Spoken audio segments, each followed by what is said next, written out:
Oke, shalom, selamat malam teman-teman semua. Apa kabar di malam hari ini?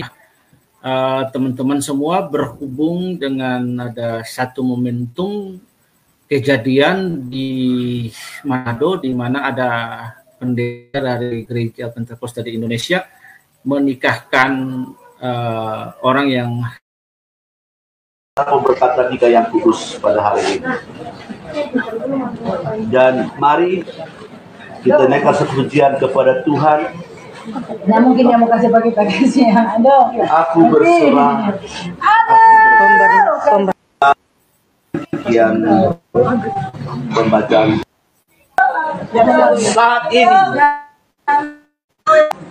Dan saat ini kita akan melihat bahwa Mevi akan menyematkan cincin pernikahan yang kudus kepada suami yang dicintai, kepada suami yang dikasihi dan disayangi.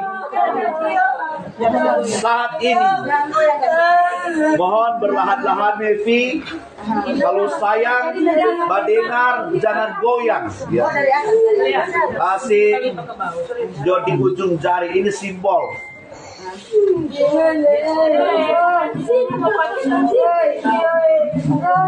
memberikan pemahaman yang kiranya dapat menolong kita supaya kejadian-kejadian yang serupa tidak terulang kembali. Nah, yang bersangkutan, tadi saya dapat sebuah kiriman gambar di kolom komentar oleh salah satu sahabat di Facebook bahwa yang bersangkutan sudah dipanggil oleh Majelis Daerah Gereja Pentakosta di Indonesia dan mungkin urusan internalnya mereka ada pembinaan dan lain sebagainya.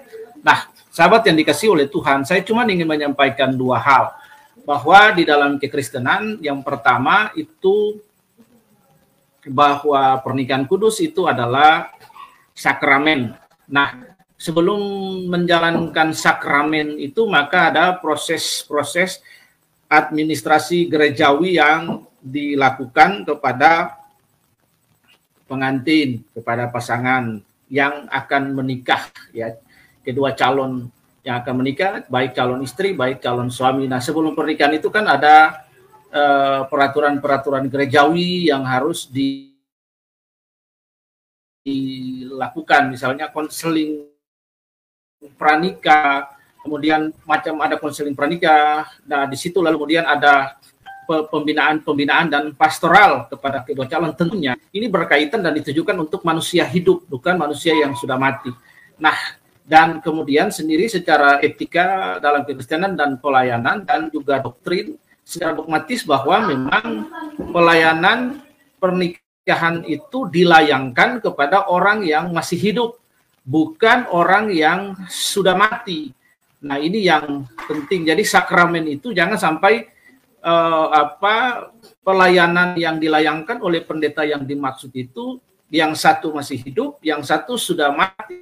Nah, memang dalam sejarah kekristenan kita sangat tidak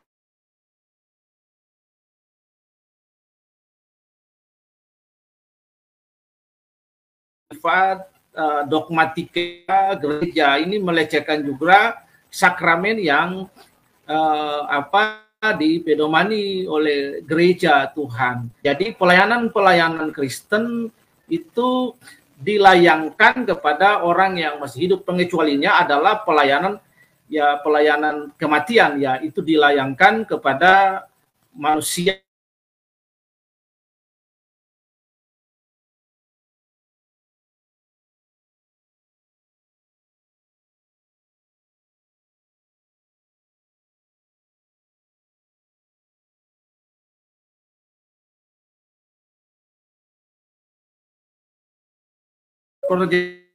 pada pengantin itu dilakukan kepada orang yang sudah meninggal. Nah, ini kan yang tidak boleh, apalagi apalagi dilakukan di depan peti jenazah. Nah, manusia yang sudah meninggal berpulang rohnya kepada Allah, ini jangan sampai kita jatuh kepada sinkretisme di dalam gereja Tuhan. Nah, ini hal-hal yang seperti ini. Jadi ini sudah penyimpangan jauh sekali.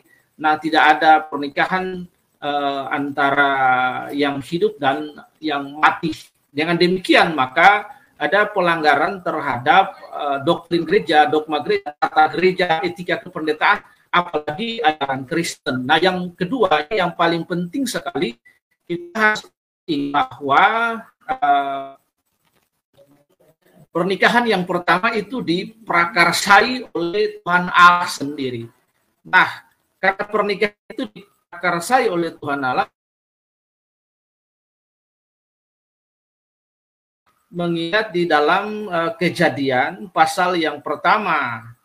Kejadian pasal yang pertama itu ayat yang ke-26 di situ, yaitu Elohim asa amar shalem. Jadi Allah berfirman kepada manusia di situ. Allah berfirman, maka tercipta di situ. Nah, ini yang harus kita, Allah berfirman, manusia tercipta. Manusia yang tentunya hidup. Otomatis di situ ada perintah kepada mereka, yaitu perintah kepada mereka itu disebut mandat prokreasi. Karena mandat prokreasi inilah maka yang menikah itu harus manusia hidup. Dan Tuhan hadir menjadi saksi di atas pernikahan itu. Tuhan menjadi saksi atas pernikahan karena itu manusia yang hidup. Karena mandat prokreasi itu maka salah satu dari tujuan pernikahan memenuhi mandat prokreasi itu maka di situ adalah hubungan suami istri yang dimaksud prokreasi untuk menghasilkan generasi dan keturunan di hadapan Allah. Jadi ketiga, yang hidup dan yang mati dinikahkan oleh pendeta maka menyalahi mandat prokreasi itu sendiri. Nah, ini yang penting. Jadi dua hal ini saja secara singkat. Satu tadi secara tata dasar, anggaran dasar gereja, doktrin, dogmatis, etika, itu sudah melanggar. Yang kedua itu juga balik lagi kepada mandat prokreasi di sini. Jadi tujuan dari pernikahan salah satunya adalah beranak cucu, adalah menghasilkan keturunan. Nah, ini